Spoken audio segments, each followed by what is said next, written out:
What's going on YouTube? It's William here. Just back here with a quick update of my truck, how it's going and its little what you call glory. Well, pretty much as you see, it's pitch black out here. It's like 10 o'clock at night, but just finished pulling the radiator out of my truck because before it had radiator has got a huge hole in it, and it was spewing coolant all over my motor and stuff, and it was just really getting on my nerves. So I'm going to be getting a new one. Hopefully my neighbor, he's got a junkyard, he's going to try to find me one tomorrow and go down there and see if it matches up. But finished pulling it out. Really wasn't too hard, to be honest with you. It's a pretty good sized radiator though, I give it that. Yeah, pulled the air cleaner off and everything. I've been cleaning up the carburetor in it and spraying some carb cleaner through it and crap. But let me get on my little light, which is just a little lamp, but does the job. Okay.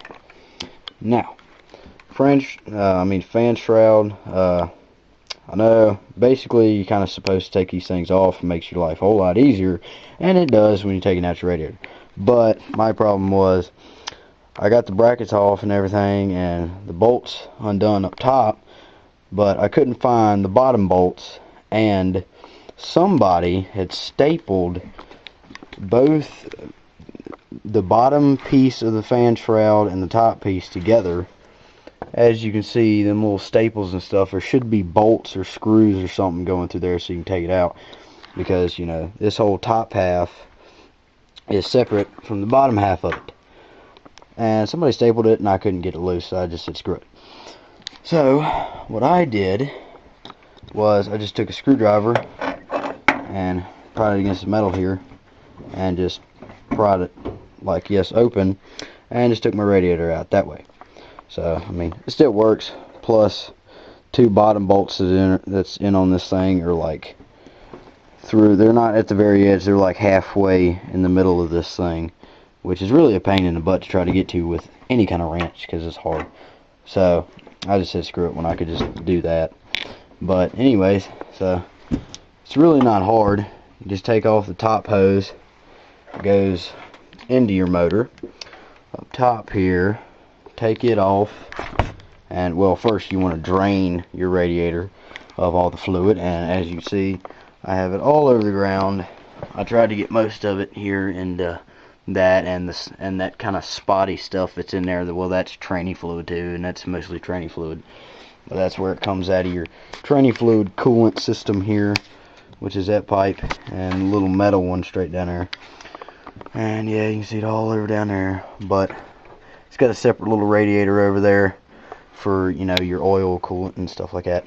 But anywho, so yeah, but take that off, and then I think that was it on this side. Yeah, that was the only thing on that side. And then over here you've got, well, if I can get this thing set right, that'd be great. Got this top hose. It leads down to your overflow tank. Got that up at the top of the radiator. You know, your little oil hose here, whatever goes through there. Anyway, got that. And then down below you have your little metal rod there, which goes back to your tranny. So yeah, and then you finally got your big old hose right here, which I kind of have wedged down there.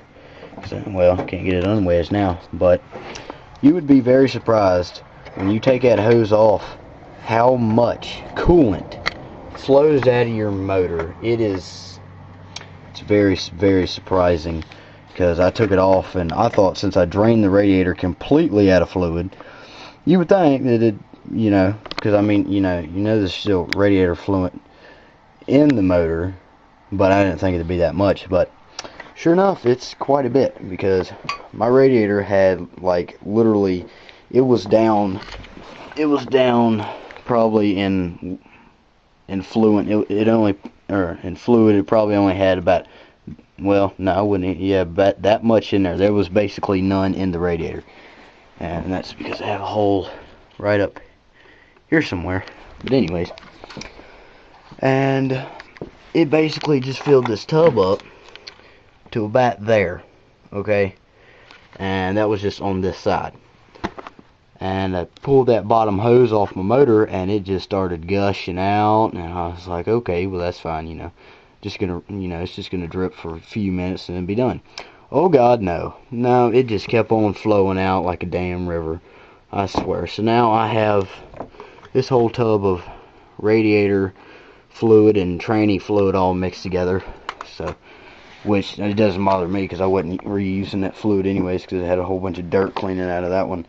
So, you know, why put dirty fluid back into your new radiator? That's kind of stupid. But anyways, so yeah, so that's pretty much the update on the truck. Haven't done much to it, haven't got a lot of money, so and Christmas is coming up, and well, my Christmas present was to get a new radiator from a truck, but it's probably going to be something else now, which of course I'm going to make up all sorts of stuff I need for this truck. I'm going to get a whole bunch of crap, but since I can get one for free down at my neighbor's, hopefully I'm going to go down there tomorrow and see if it matches up, and then if it does, then I'll have a free radiator, so I'll be happy. But yeah, anyways, that's pretty much what's been going on with this thing. Like I said, you know, I ain't done much to it. The only thing I've probably done is I think the last thing I did was mess around with my carburetor a little bit, trying to adjust the idle and stuff, so I got it adjusted. But a funny thing, I noticed that on my exhaust manifold here, down there at the back of my exhaust manifold, you can't see it now because, well, everything's in the way. You have to get up underneath of my truck and look, but I don't feel like doing that. And sorry, dude is going extremely slow. Wow, I'd be surprised if he hit 25. Anyways, but I've got oil leaking out around that exhaust manifold back here at my last valve or exhaust port. So I don't know what that is. I'm gonna have to figure that out. So yeah, that's gonna be fun. I'm hoping it's not a cracked head. If it's a cracked head, well, I'm gonna be extremely pissed, because that's like, dang it, I forgot how much a new head would be for this stupid thing, but it's a lot, let's put it that way. I really don't feel like buying that.